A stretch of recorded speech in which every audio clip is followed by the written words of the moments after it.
Welcome back. So, for some, the very idea of Jews in the future who are Christ followers worshiping with sacrifice is, as one puts it, quite abhorrent.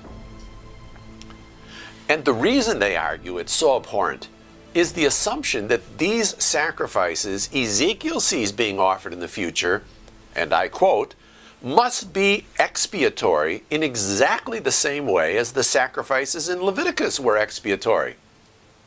So, a comment about Torah and sacrifice, and then a comment about Hebrews. I put it to you that the First Testament's expectation of a future righteous reign by the victorious Messiah is not based on Sinai, but is based on the promise covenant God already made to Abe and reiterated and expanded to Dave. Remember what Isaiah and Jeremiah, along with Ezekiel, call it: the everlasting covenant. So, Hebrews. Writing to Hebrew Christians who were under severe persecution and at risk of slacking off in their pursuit of righteousness and allowing unbelief to creep in and lapsing into externalism and legalism, the writer of Hebrews addresses the question, is Christianity the real thing? The writer of Hebrews says that he wants to recharge their waning spirit and to infuse them with courage to be strong in faith.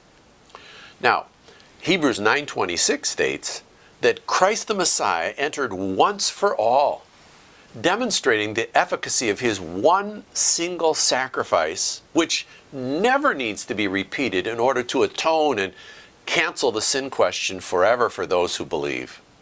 I mean, if it were any other way, that if Christ would have had to appear before God often for sin, then it would have been necessary for Christ to suffer often.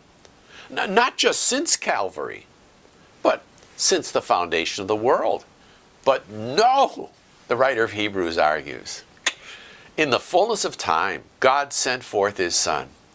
And all that happened before that at the tabernacle and then at the temple served as object lessons. I mean, tangible pointers to this once-for-all event. So, the sacrifices of Leviticus were merely provisional.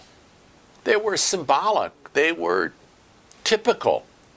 But Christ's single act in history set aside the sin question forever.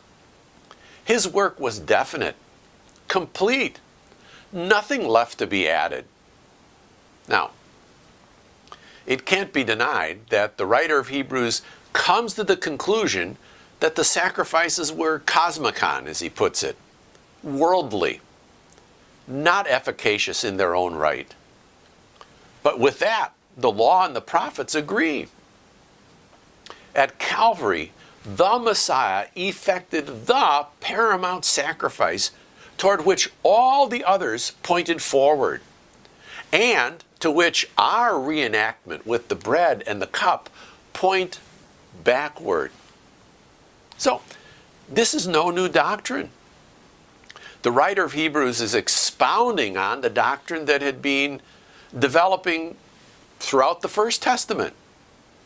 The blood sacrifices of the First Testament were to the sacrifice of Christ what a certified check is to the actual payment of a specified amount in cash. So, I'm selling my car and I don't want to take a personal check from the buyer, so I insist on their bringing a certified check.